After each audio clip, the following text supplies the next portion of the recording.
여호와께 감사하라. 그는 선하시며 그 인자하심이 영원하미로다.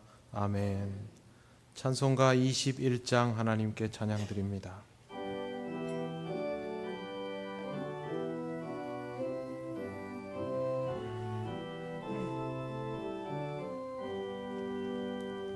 다 찬양하여라. 전능과 창조의 주께 내 호나 주 찬양 평강과 구원의 주님 성도들아 주 앞에 이제 나와 즐겁게 찬양하여라. 다 찬양하여라. 놀라운 만유의 주께 포근한 날개미 늘 품어주시는 주님 성도들아 주님의 뜻 안에서 내 소원 다 이루리라. 다 찬양하여라. 온 몸과 마음을 바쳐 이 세상 만물이 주 앞에 다 나와 찬양 성도들아 기쁘게 소리 높여 영원히 찬양하여라.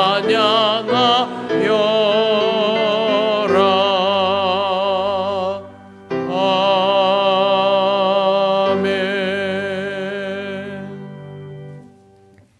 성시교독 100번입니다.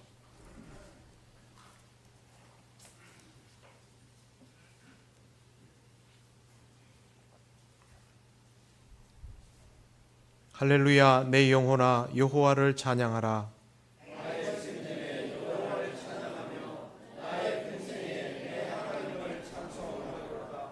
귀인들을 의지하지 말며 도울 힘이 없는 인생도 의지하지 말지니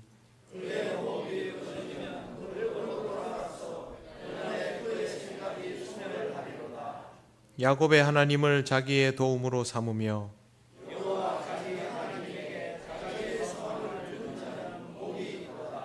여호와는 천지와 바다와 그 중에 만물을 지으시며 영원히 진실함을 지키시며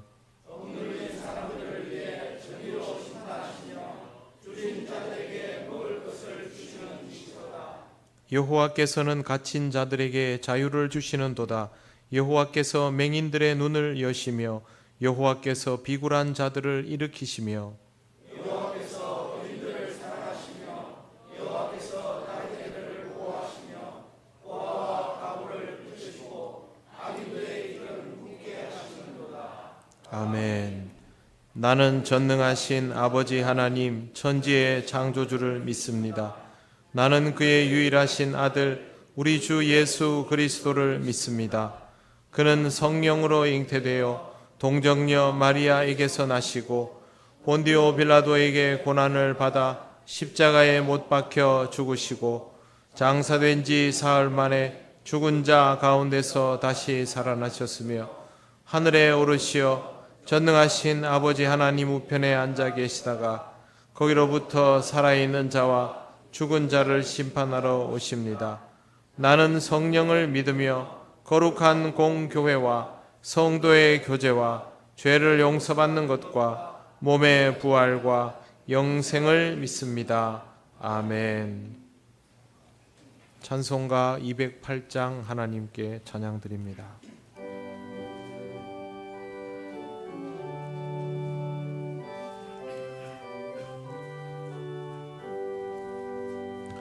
내 주의 나라와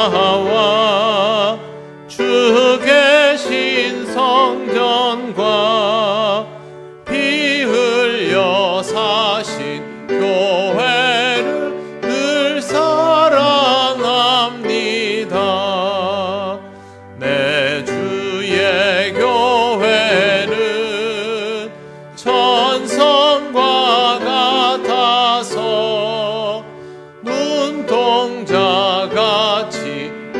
기서 늘 보하시네. 이 교회 위하여 눈물과 기도로 내 생명 다하기까지 늘 봉사합니다.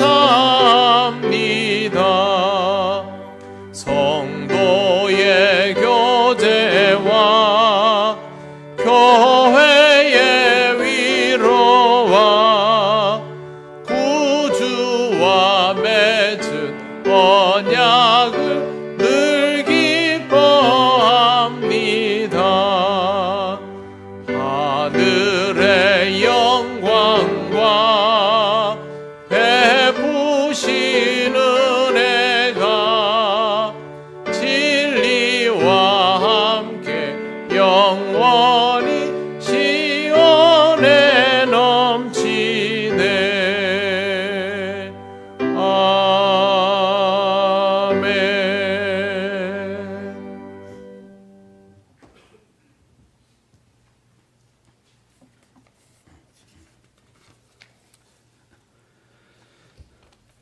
영원히 자비하시며 변치 않으시며 자비와 긍휼이 많으신 하나님 아버지, 은혜를 감사드립니다. 귀하고 복된 날 주의 백성들을 성전으로 불러주시고 만물의 주인이신 창조주 하나님을 예배하게 하시니 감사합니다. 이 시간 우리의 참 주인 되시는 하나님 앞에 감사와 찬양으로 나아가오니 예배를 기쁘게 연락하여 주시고 하나님의 놀라운 사랑과 한량없는 은혜를 회복시켜 주시옵소서. 바쁘고 힘들게 한 주간을 살아오면서 세상의 유혹에 넘어지며 성도다운 삶을 살지 못했던 주의 자녀들이 십자가 앞에 나와사오니 주의 보혈로 용서하여 주시고 예수 그리스도의 인격을 닮은 성도로 변화시켜 주시옵소서. 그런즉 깨어있으라. 너희는 그 날과 그 시를 알지 못하느니라. 주님의 이 경고의 말씀에 우리의 신앙을 점검하며 깨어 기도함으로 마지막 때를 준비하는 지혜로운 자들이 되게 하시고 항상 말씀으로 내 삶을 비추어 보며 십자가의 길을 가고 있는지 점검하게 하옵소서. 코로나 해제로 감기 환자가 늘어나고 있사오니 어린아이들과 병약한 성도들의 건강을 지켜주시고 병원과 가정에서 치료와 회복 중인 성도들에게 위로와 회복을 더하여 주시고 학업과 군무로 직장으로 가정을 떠난 자녀들을 기억하사 신앙을 지켜나갈 수 있도록 도와주시옵소서. 지난주에는 하나님의 특별한 계획 속에 필리핀 단기 선교회를 다녀오게 하시니 감사합니다. 목사님, 장로님, 집사님들이 선교 현장을 직접 보고 하나님 아버지의 마음을 느끼고 돌아왔사오니 그 마음이 온 성도들에게 전하여져서 선교의 사명을 잘 감당하는 통영교회가 되게 하여 주시고 교회의 머리가 되시는 주님만을 의지하며 안주하지 않고 개혁을 쉬지 않는 건강한 교회로 성령님 인도하여 주시옵소서. 사랑과 은혜가 넘치는 하나님, 대한민국과 북한을 위해 기도합니다. 하나님을 두려워하며 자아나 우로 치우치지 않고 오직 국가의 미래만을 보고 정책을 결정하는 대통령이 되게 하시고 하나님 앞에서 정직하고 깨끗한 백성, 분열과 정오의 정치를 청산하는 국회가 되게 하옵소서. 하나님의 창조의 질서에 반하는 그 어떠한 사탄의 계획도 차단시켜 주시고 다음 세대에 꿈과 희망을 줄 수 있는 대한민국이 되게 하옵소서. 목자 없는 양처럼 굶주림과 질병에 노출되어 죽어가는 북한 동포들에게 하나님의 자비와 긍휼을 베풀어 주셔서 양식과 의약품을 공급하여 주시고 목숨을 걸고 국경을 넘는 탈북자들을 자유의 땅으로 인도하여 주시옵소서. 갈수록 감시와 탄압이 심해져 선교사님들의 사역이 위축되어 가고 있사오니 선교사님들의 사역 현장을 지켜주시고 핍박 속에서도 신앙을 지켜가는 북한 성도들의 기도에 속히 응답하셔서 신앙의 자유를 누리게 하옵소서. 오늘도 주의 말씀으로 담임 목사님을 강단에 세워주시니 감사합니다. 전하시는 목사님에게 성령으로 기름 부으셔서 담대하고 확신 가운데 전할 수 있도록 역사하여 주시고, 성령님 우리의 귀와 마음을 열어주셔서 듣고 깨달으며 마음에 담아 이 말씀을 실천하며 살아가는 성도님들이 되게 하여 주시옵소서. 오늘 또 예배를 위해 이른 새벽부터 지금까지 수고하시는 봉사자들에게 복을 더하여 주시고, 예배의 남은 모든 순서를 주님께 맡기며 우리를 위해 십자가에서 죽으시고 부활하신 예수님 이름으로 기도드립니다. 아멘.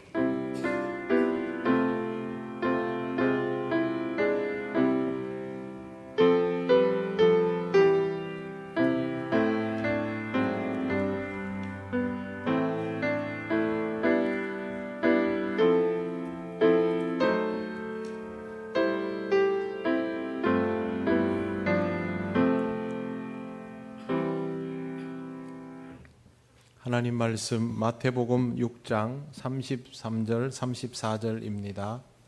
이 말씀은 신약 성경 9쪽에 있습니다.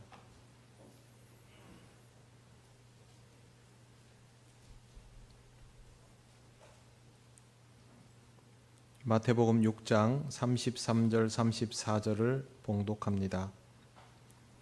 그런즉 너희는 먼저 그의 나라와 그의 의를 구하라. 그리하면 이 모든 것을 너희에게 더하시리라. 그러므로 내일 일을 위하여 염려하지 말라. 내일 일은 내일이 염려할 것이요 한 날의 괴로움은 그날로 족하니라. 아멘. 기도드리겠습니다. 하나님 감사합니다. 하나님의 은혜로 이 시간 말씀을 나눕니다.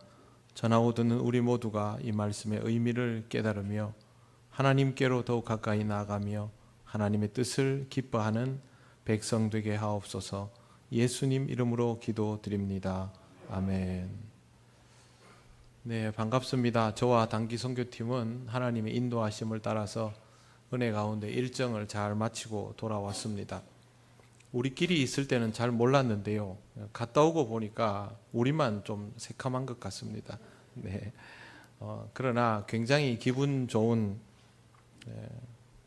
피부가 탔는데 기분이 이렇게 좋았던 적이 없는 것 같습니다. 하나님께서 우리에게 너무도 귀한 것을 경험하게 해주셔서 앞으로 시간을 가지고 여러분들과 조금씩 나누어 가려고 합니다.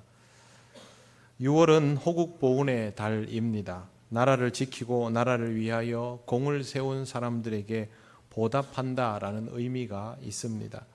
우리 국민이 할 수 있는 보훈의 영역은 나라를 위하여 희생을 마다하지 않은 선조들의 수고를 잊지 않고 존중하는 것입니다. 그리고 우리가 신경 써야 할 부분이 호국입니다. 호국은 말 그대로 나라를 보호하는 것입니다. 예전에는 이 호국이 종교를 통하여 많이 이루어졌습니다. 종교를 호국에 많이 이용한 것이죠. 대표적인 것이 호국 불교입니다. 불력으로 국가와 왕실의 번영을 꾀했던 것인데, 이런 형태의 호국 불교는 불교가 우리나라에 전래된 신라 때부터 조선 말까지 1300년 이상 자주 있어 왔습니다. 기독교에도 이런 호국의 형태가 있었습니다. 문제는 유럽의 국가들이 다 기독교였기 때문에 호국을 외치는 국가들끼리, 크리스천들끼리 죽고 죽이는 것을 일삼았던 때가 너무 많았다는 데 있습니다. 예수 그리스도를 구주로 고백하면서 예수께서 가장 싫어하는 일을 이렇게 반복적으로 해왔다라는 것은 정말 아이러니한 일입니다. 국가 권력이 종교를 이용하는 시도는 기독교 국가뿐만이 아니라 다른 종교에서도 비일비재하게 있어 왔습니다. 하지만 어떤 경우에도 이런 시도가 그 종교나 국가에게 도움이 되었던 적은 없습니다. 끝내 권력을 부패하게 하거나 종교를 부패하게 만들었기 때문입니다. 호국 불교가 전투에서의 승리는 가져다 주었을지 몰라도 국가를 건강하게 하지는 못했습니다. 당연히 기독교 국가도 예외일 수 없었습니다. 전쟁에 기독교가 이용될수록 변질은 쉽게 이루어졌습니다. 그리스도 정신과 멀어지기 시작하면 기독교는 더 이상 기독교일 수가 없게 됩니다. 그러므로 우리는 그리스도인으로서 호국의 달을 맞이하면서 일반적인 의미의 호국에 그리스도인인 우리를 무작정 맞추기보다는 그리스도인인 우리가 이 나라를 어떻게 사랑하고 지켜야 하는지를 깊이 고민해야 할 필요가 있습니다. 많은 사람들이 착각하는 것이 있습니다. 내가 나라를 사랑하고 있으니 나의 나라 사랑법이 곧 호국이다라고 판단하는 것입니다. 우리가 나라를 사랑하면 우리의 나라 사랑법은 무조건 호국이 될까요? 그럴 수 없습니다. 우리의 판단이 무조건 옳을 수는 없기 때문입니다. 그럼에도 불구하고 이런 경우들은 역사 속에서 정말 많이 있어 왔습니다. 우리 기독교인들 중에 자신이 옳다 여기며 성경을 이용하여 친일을 정당화한 인물들이 제법 많습니다. 그 중에 강백남이라는 인물이 있습니다. 대구 출신으로 평양신학교를 졸업하고 목사가 된 강백남은 처음에는 신사참배운동을 거부해서 구속되었지만 이후에는 완전히 변절하여서 조상숭배는 우상숭배가 아니다라는 설교를 하기 시작하더니 그 다음에는 국민으로 신사참배를 하는 것은 우상숭배가 아니다라는 설교를 하기에까지 이릅니다. 그는 여기에 멈추지 않고 바울이 로마 제국의 시민이 된 것을 자랑스럽게 여겼다라는 성경에도 없는 이야기를 하면서 우리 반도인들이 대일본 제국의 신민이 된 것이 이와 같으니 자랑스럽게 여겨야 한다라고 태연히 설교하였습니다. 아마 강백남은 나름의 판단을 했을 겁니다. 그러니 거기에 맞추어서 이런 이야기를 했겠지요. 하지만 그의 판단은 옳지 못했습니다. 그리고 그의 시도는 이 나라를 위한 것도 아니었고 이 나라 국민을 위한 것도 될 수 없었습니다. 무엇보다 그는 성경을 자신의 논리에 맞추어 이용하며 왜곡하였습니다. 성경 말씀보다 자신을 더 믿는 사람, 자신의 이념을 더 믿는 사람은 호국을 할 수도 없고 호국을 말할 자격도 없습니다. 문제는 이런 사람들이 상당히 많았었다는 것이고 이런 식의 관념을 가진 사람들이 여전히 있을 수 있다는 것입니다. 스스로를 이미 일본인이다라고 생각하는 사람이 할 수 있는 호국은 일본을 위한 것이 되어버립니다. 내가 아무리 이 나라를 사랑하여도 이 나라에 대한 해석이 잘못되어 버리면 나의 사랑은 호국이나 애국이 아니라 이 나라를 해롭게 하고 망치는 일이 될 수 있음을 잘 기억해야 합니다. 지금 이 나라에도 국가를 위하여 기도하고 국가를 사랑한다라고 하는 그리스도인들이 상당히 많고 우리도 그들 중에 하나입니다만 이런 모든 시도가 호국이 되고 애국이 된다라고 장담할 수 있을까요? 저는 그렇게 보이지 않습니다. 그리스도인임을 자처하면서도 신앙보다는 이념이나 다른 가치를 더 앞세우는 경우가 많기 때문입니다. 신앙보다 이념을 더 앞세우고 다른 가치를 우선하는 사람은 신앙적인 방법으로는 호국을 할 수가 없습니다. 중세 유럽의 기독교 국가들이 아침 일찍 일어나서 집합을 한 다음에 성직자의 기도와 축복을 받은 후 뛰어나가 서로를 열심히 죽여댔던 모습과 다를 바 없는 행동을 한 나라 안에 한 민족으로 같은 언어를 가지고 그렇게 살아가면서 서로에게 그때와 같은 칼부림은 아니지만 그에 못지않은 언어폭력을 행사하면서 다투는 일들이 지금 이 나라 안에서도 빈번하게 일어나고 있기 때문입니다. 그들은 아주 중요한 것을 놓치고 있습니다. 우리들이 그리스도인이라는 사실을 우선시하지 않고 있는 것입니다. 정말 나라를 사랑하고 나라를 위하고 싶다면 내가 어떤 사람인지부터 알아야 합니다. 나는 그리스도인입니다. 우리는 그리스도인이어야만 합니다. 그러므로 우리의 모든 판단은 그리스도인이라는 정체성에서부터 시작되어야 합니다. 대한민국 국민이니 국민의 자리에서부터 먼저 시작해야 되는 것이 아닌가라고 생각할 수 있습니다만 그렇지 않습니다. 그렇게 하는 순간 여러분의 애국과 호국은 역사 속에서 저질러온 수많은 과오를 또 반복할 수 있습니다. 오늘 말씀에서 예수님은 유대인들을 향해서 이렇게 말씀하셨습니다. 너희는 먼저 그의 나라와 그의 의를 구하라. 이 문장에는 전제가 있습니다. 사람들이 하나님의 나라와 하나님의 의를 먼저 구하지 않고 살아가고 있다라는 것입니다. 그걸 염두에 두고 예수께서 이 말씀을 하셨습니다. 당시 유대인들은 유대 나라의 회복을 위해서 유대인이 추구하는 의를 위하여 기도하던 사람들이었습니다. 유대인들에게 유대 민족이 번성하게 되고 유대 나라가 로마의 압제로부터 회복되게 해달라고 기도하는 것은 당연한 일이 아니겠습니까? 우리도 늘 이런 기도를 드려옵니다. 이 나라가 부강하게 하소서, 경제적으로 더 나아지게 하소서, 더 나아가서 경제 대국이 되게 하소서, 할 수만 있다면 1등 국가가 되게 하소서, 이런 기도를 많이 합니다.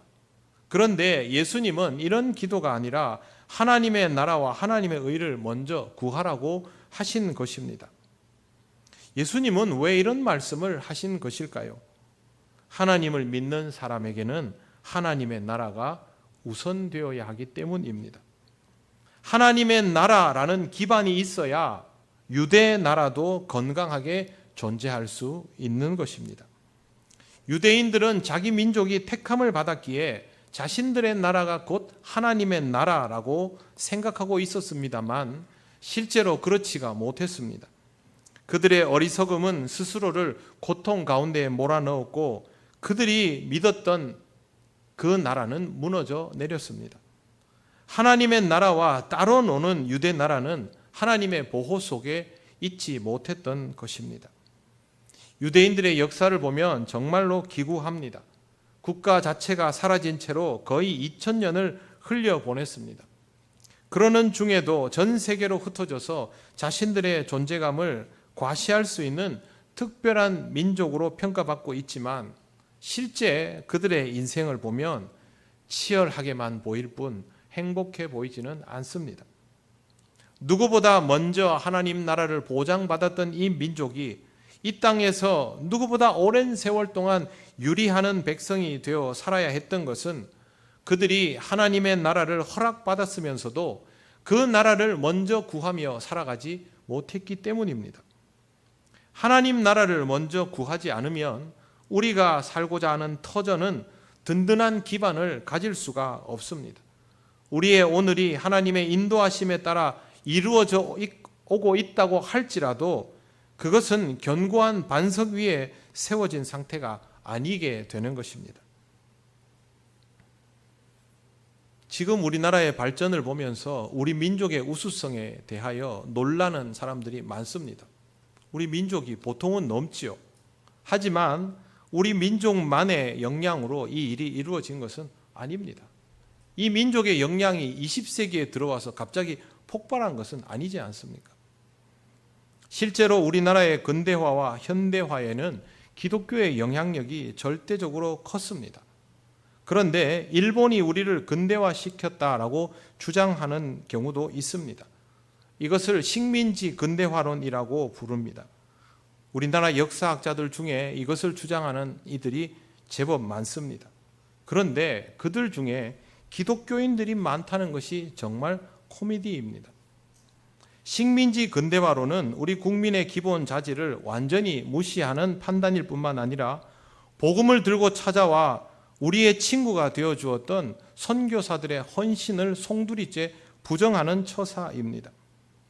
일본의 역사학자 도리오미 유타카는 일본 학자가 본 식민지 근대화론이라는 자신의 논문을 책으로 내놓으면서 일본이 다른 민족보다 우리 민족에게 특별히 폭압적인 정책을 펼쳤고 발전을 할 수 없도록 모든 분야에 제한을 걸어 놓았다라는 사실을 밝혀놓고 있습니다.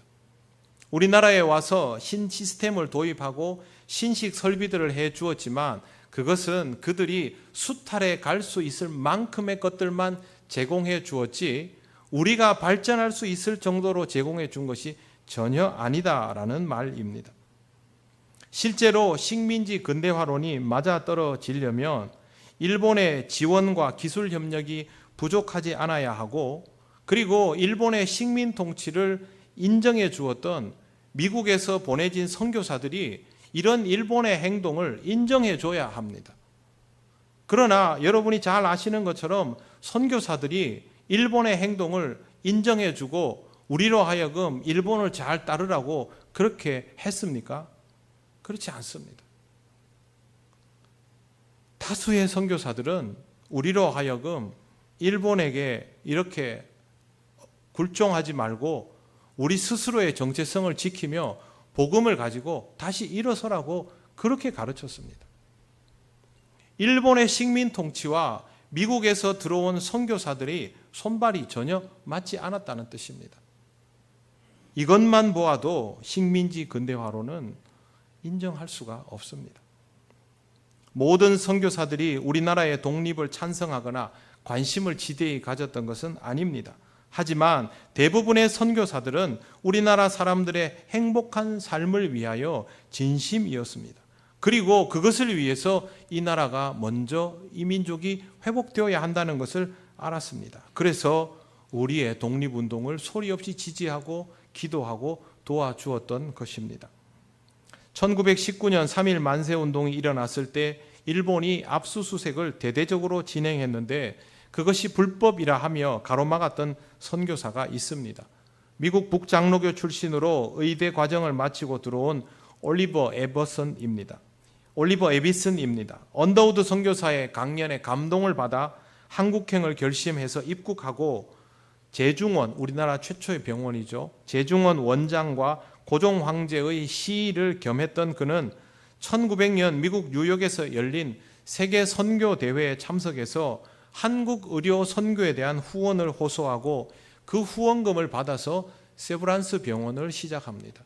이 세브란스 병원과 연희 전문학교가 한국 의학의 출발점이 되었습니다. 그리고 일본 헌병과 경찰들이 병원과 연희 전문학교에 수색을 들어오니까 앞장서서 막고, 또 총독부 고위 관리들이 일본에 우리나라에 와 있는 선교사들을 자주 초청해서 회유 정책을 펼쳤습니다. 그때 이 선교사들이 거기에서 우리 국민들의 불만들을 대신 계속 표현해 주면서 집회와 출판의 자유를 달라고 요구해 주었습니다. 그는 우리나라의 실상을 미국에 전달하는 것을 멈추지 않았습니다. 1935년 은퇴를 하면서 미국에 돌아가서는 기독교 친한회를 직접 함께 결성을 해서 임시정부를 지원하는 일에 앞장섰고 1952년 우리 정부로부터 건국훈장 독립장을 수여받기에 이릅니다. 우리 국민보다 우리를 위한 호국에 더 앞장선 사람입니다. 무기를 들고 독립운동을 하거나 그렇게 독립운동하는 사람들을 직접적으로 도운 것은 아니지만 이 나라, 이 국민이 주저앉지 않도록 누구보다 힘쓰며 애쓰고 기도한 사람입니다. 우리나라의 의학과 의술의 근간은 일본이 전수해 준 것이 아니라 바로 이런 선교사들에 의해서 시작되었던 것입니다. 계몽운동은 일본이 도와주었습니까? 물산장려운동과 국채보상운동은 일본이 밀어준 것입니까? 그 반대입니다. 일제의 수탈이 도를 넘어서자 거기에 항거하면서 우리 스스로 시작한 운동입니다. 이런 운동이 이 나라 국민의 자발적 경제활동의 근간이 되었는데 그것을 수탈해간 일본이 무슨 이 나라를 근대화를 시킨다는 말입니까? 그런데 기독교인으로서 식민지 근대화론을 주장할 수 있다는 것은 그들에게 기독교적인 안목이 전혀 없다는 말밖에 되지 않습니다. 특히 캐나다 출신 북장로교 선교사들은 일본의 만행에 직접 반기를 들고 충돌했던 적이 많습니다. 우리 국민을 괴롭히는 일본군을 만나면 혼을 내기도 하고, 만세운동 당시 함남 노회장이던 그리어선 목사님은 만세운동을 적극 지지하고 자기 집을 비밀회합의 장소로 제공해서 일본 순사들이 못 들어오니까 거기서 마음껏 모일 수 있도록 했고, 설교를 하면서도 일제의 지배를 벗어나야 한다고 연일 선포하며 외쳤습니다. 그리어서는 의사이기도 했기에 병원에서 만세운동으로 인하여 실려온 환자들을 만나면 그들을 치료해주고 투옥되어 있는 사람들을 위해서 계속 투옥자가 발생하면 일부러 주일에 종을 계속 울려대면서 상황이 어떻다는 것을 알려주었습니다. 우리말도 잘 몰랐던 그들은 왜 이곳에 왔을까요? 이곳도 역시 하나님 나라가 먼저 이루어져야 하기 때문에 온 겁니다. 이 나라, 이 민족이 살 길이 열리려면 여기에도 하나님 나라가 이루어져야 한다는 것을 알았던 것입니다. 이 나라 국민이 아니라도 이 나라를 위할 수 있는 마음이 그들에게 있었던 이유는 그들이 먼저 하나님의 나라를 구했기 때문입니다. 안 그러면 뭐 하려고 여기에 오겠습니까? 필리핀을 다녀오면서 생각이 참 많았습니다. 국토는 우리나라의 3배가 넘고 인구는 1억 2천만이 넘습니다. 개인은 가난하여도 국가 자체는 크고 육상과 해상 자원이 너무도 풍부하기 때문에 잠재력이 무한한 나라입니다. 불교가 기반인 동남아시아의 다른 국가들과 달리 카톨릭이 오랫동안 있었고 대부분이 카톨릭 신자이고 개신교도 10%가 넘습니다. 영어권이기 때문에 개신교도에 대해서 별로 배타적이지도 않습니다. 그래서 얼마든지 복음을 전할 수 있는 조건들이 있습니다. 그런데 이 나라에 가면 전부 일본 자동차 천지입니다. 전쟁 경험이 별로 없고 평화적인 이 민족은 일본의 군사력이 커지면 자신들이 일본과 미국의 보호 아래 있을 것으로 기대하고 일본에게 아주 우호적인 태도를 보이고 있습니다. 그러나 일본은 그들에게 선교사 같은 걸 파송하는 사람들이 아닙니다. 식민지 정책에서 어느 나라보다 강력한 수탈 정책을 취하고 민족성을 말살하던 사람들입니다. 그런 일본이 필리핀을 그냥 도와줄 리는 없습니다. 그들은 우리나라가 필리핀과 오래전부터 교류해 왔는데 지금은 우리의 진출을 막아서고 있습니다. 우리나라 차가 좀 돌아다닙니다. 그러나 우리나라 중고차 수입을 규제해 놓고 있습니다. 일본의 로비에 의해서 그렇게 된 것입니다. 국가는 무기력하고 인구의 80%가 넘는 사람들이 믿어오고 있는 카톨릭은 이 국민을 전혀 계몽시키지 못하고 있고 남쪽 끝으로 쫓겨간 무슬림은 과격한 폭도들만 남아있고 나라 안에는 이단이 득식을 거립니다. 빈부의 차는 우리가 상상도 못할 수준입니다. 중간 계층은 사실상 거의 없어 보입니다. 우리나라 사람들에게 가성비 맛집으로 알려진 필리핀의 그 고유의 패스트푸드점이 있습니다. 가성비 맛집이 아닙니다. 맛도 우리나라보다는 못한 것 같고요.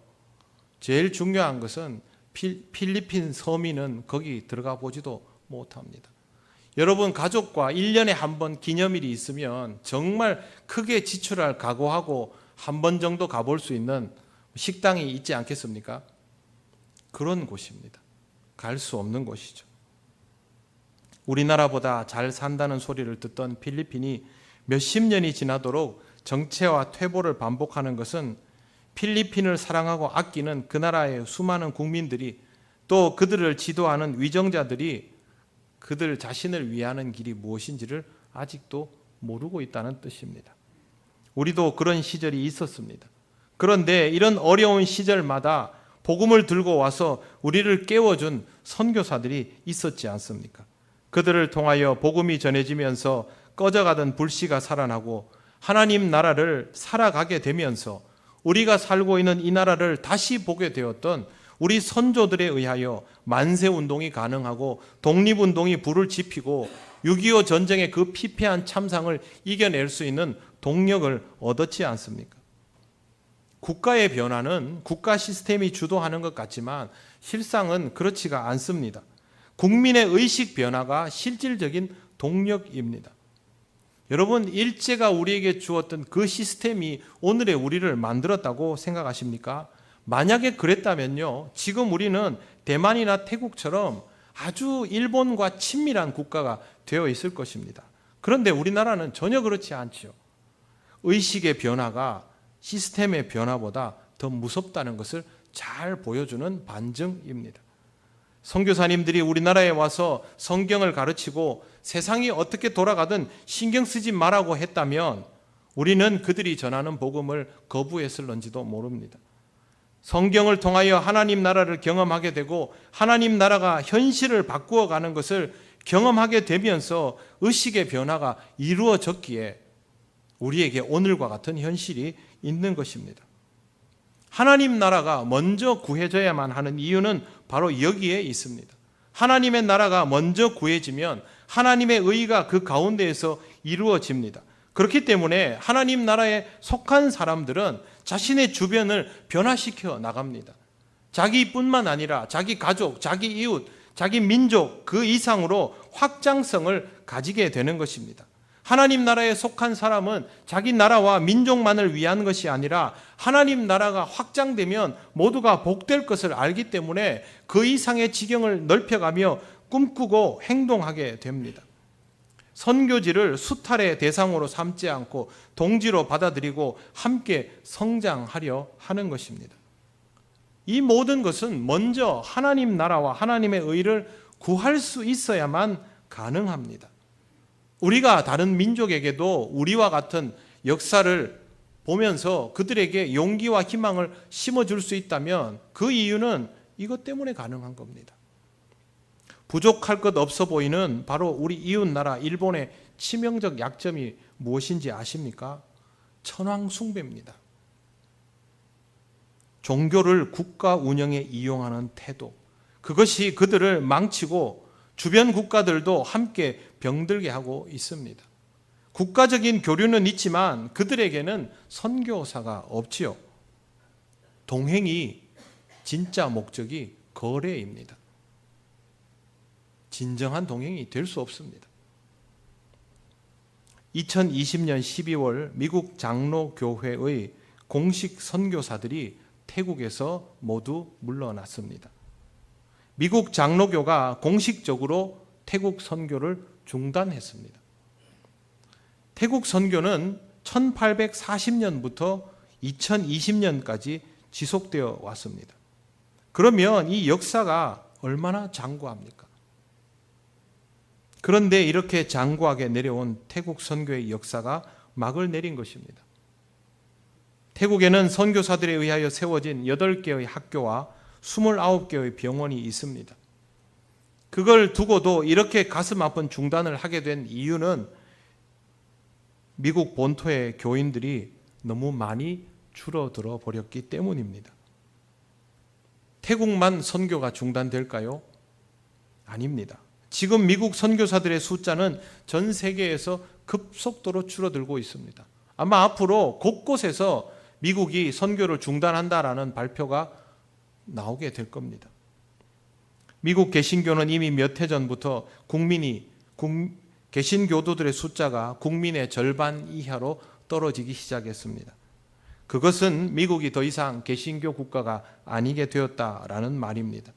이 나라의 근간이었던 개신교 정신으로 이 나라가 움직여지지 않게 되었다는 뜻이기도 합니다. 하나님의 나라가 기반이 되지 않는 미국은 그냥 자본주의 강대국일 수밖에 없습니다. 이제 미국인들의 애국이나 호국은 더 이상 인류애가 되지 못하고 있습니다. 우리는 뭐 다를 거 있겠습니까? 우리가 그리스도인답게 먼저 하나님의 나라와 하나님의 의를 구하면서 우리가 지경을 넓혀가는 것이 하나님 나라의 확장이 되도록 할 수 없다면 우리의 애국도 인류애가 될 수 없습니다. 그러면 우리에게도 하나님 나라는 보장되지 않습니다. 내가 그리스도인다워야 나의 애국도 진정한 호국이 되고 더 나아가서 인류애가 될 수 있는 것입니다. 여러분 자신의 애국심에 대해서 착각하지 마십시오. 그것보다는 하나님에 대한 신뢰를 더욱 견고히 하며 이 나라 국민으로 살아가시기 바랍니다. 기독교는 이념의 도구가 아닙니다. 국가의 도구도 될 수 없습니다. 우리의 잘못된 판단이 하나님을 만홀히 여길 수 있음을 주의하시기 바랍니다. 신앙이 없는 애국과 호국은 결국 한계 안에서 변질될 수밖에 없음을 명심하시고 먼저 하나님의 나라와 하나님의 의를 구하시기를 바랍니다. 주님이 가르쳐 주신 대로 서로를 사랑하며 하나님의 나라를 이루어 가시기를 바랍니다. 그러면 우리는 더 행복해지게 되어 있습니다. 그리고 우리는 그 행복을 나누고 싶어 하게 되어 있습니다.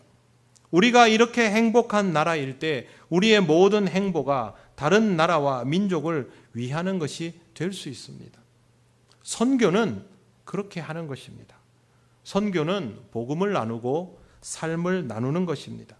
우리가 누리는 하나님 나라를 그들과 나누는 것이 선교입니다. 그렇다면 먼저 하나님의 나라와 하나님의 의를 구하며 살아가시기를 바랍니다. 기도드리겠습니다.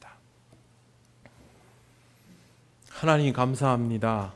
우리가 사랑하고 아끼는 이 나라가 하나님의 손에 온전히 붙들리며 더욱 건강하게 되기를 원합니다.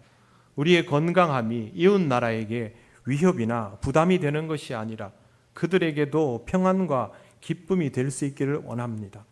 오직 하나님의 나라를 먼저 구하며 신앙으로 살아가며 이웃을 사랑하는 정신이 우리에게 있을 때에만 이것이 가능한 줄 아오니 하나님, 우리가 성령의 인도하심을 따라서 먼저 하나님의 나라를 구하며 하나님의 의를 따르는 삶이 있게 하여 주옵소서. 예수님 이름으로 기도드립니다. 아멘. 찬송가 580장 찬양하시며 봉헌하시겠습니다.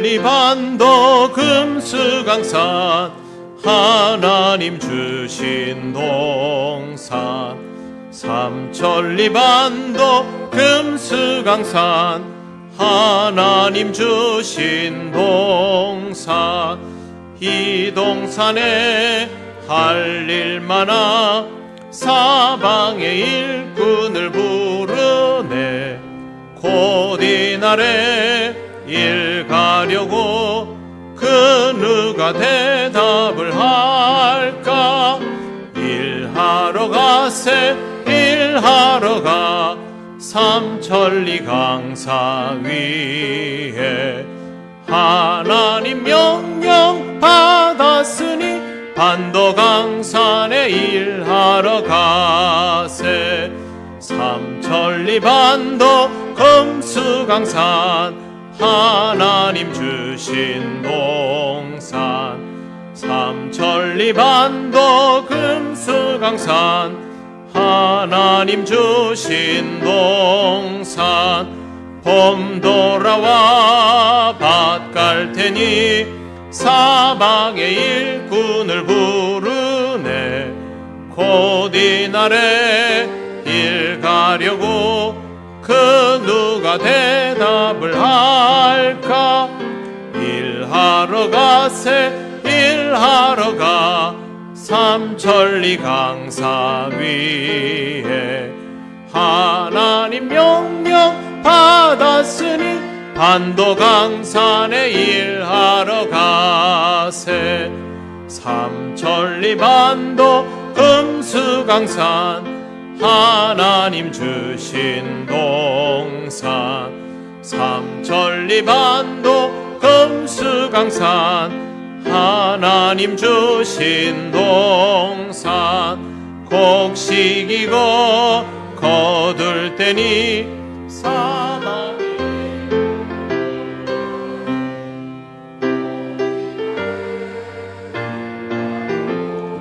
그 누가 대답을 할까 일하러 가세 일하러 가 삼천리 강사 위에 하나님 명령 받았으니 반도강산에 일하러 가세. 하나님 감사합니다. 우리에게 허락하신 것들을 잘 보며 그 안에서 하나님 나라를 이루어가며 하나님의 영광을 드러내기를 원합니다. 이 시간도 기쁜 마음으로 예물을 드립니다. 하나님 나라가 이루어지는 데 이 예물이 쓰이게 하시고 또 하나님께서 허락하신 새로운 상황 속에서 믿음으로 살아가는 우리 모든 성도들 되게 하여 주옵소서. 하나님 아버지, 물질적으로 시험 들지 않도록 붙들어 주시며 지혜롭게 사용할 때마다 은혜를 경험하는 귀한 한 주간이 되게 하옵소서. 예수님 이름으로 기도드립니다. 아멘.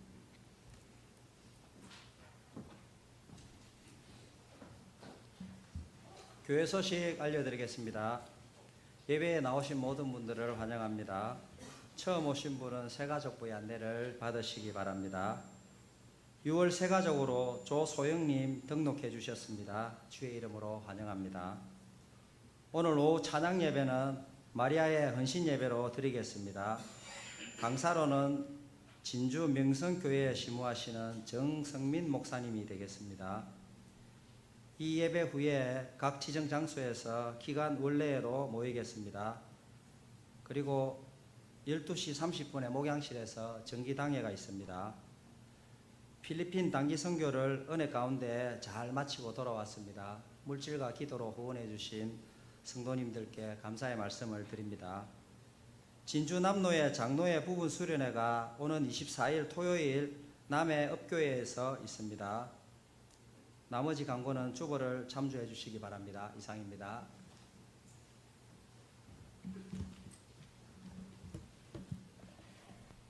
네, 앞으로 시간을 조금 두고 단기 선교 보고를 여러분들에게 구체적으로 하겠습니다. 간단하게 제가 다녀온 소감을 말씀드리면 가봐야 안다입니다. 네. 이번 선교팀이 이구동성으로 했던 말이 있습니다. 기회만 주어진다면 또 가겠다입니다. 연세가 많은 분도 있었고 또 건강상 부담이 있는 분도 있었지만 모두 다 기쁜 마음으로 선교의 모든 현장에 동참하였고 거기서 말할 수 없이 큰 은혜를 경험했습니다. 최대한 여러분에게도 선교에 참여할 수 있는 기회들을 앞으로 여러 모양으로 만들어 볼 생각입니다. 이것은 말 그대로 기회입니다. 여러분에게 이 기회가 온다면 저희가 선발을 해야 할 정도로 적극적으로 동참을 하시기를 바랍니다. 절대 후회하지 않습니다. 하나님께서 우리에게 하셨던 일과 그들에게 하셨던 일이 서로의 만남을 통해서 어떻게 이루어지는지를 보는 것은 여러분의 신앙에도 너무도 귀한 일이고 또 우리에게도 그들에게도 유익한 일입니다. 추후에 더 구체적으로 보고하도록 하겠습니다. 이제 자리에서 일어나셔서 예배드린 교우들과 인사하시겠습니다.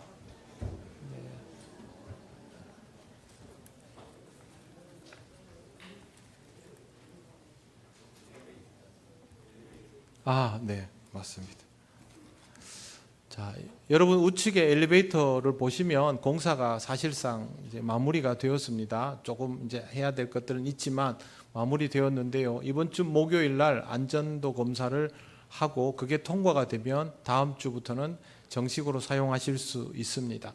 엘리베이터가 아시다시피 본당 안으로 직접 연결되어 있기 때문에 예배를 드리는 중에 사용할 때는 1층에서 안내하는 분의 지시를 따라 주셔야만 안에서 예배 드리는 분들이 지장을 받지를 않습니다.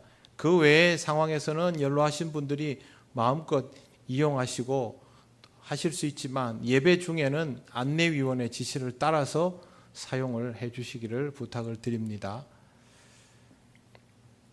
찬송가 635장 주기도문 찬양 드립니다.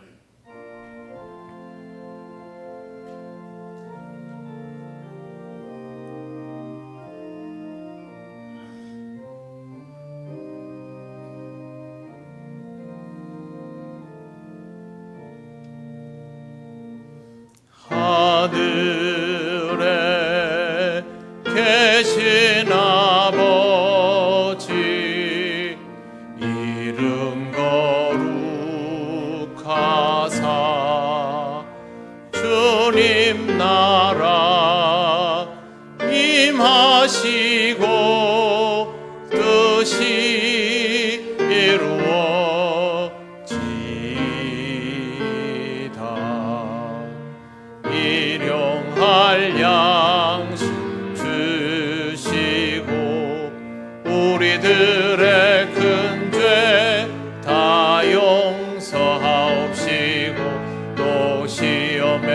즐겨 마시고 악에서 구원하소서. 대개 주의 나라 주의 권세 주의 영광 영원히 아멘.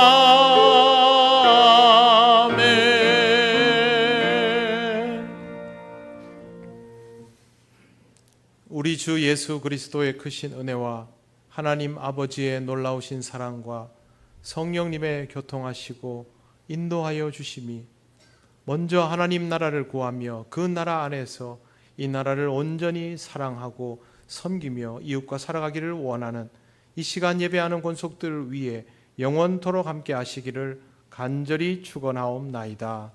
아멘.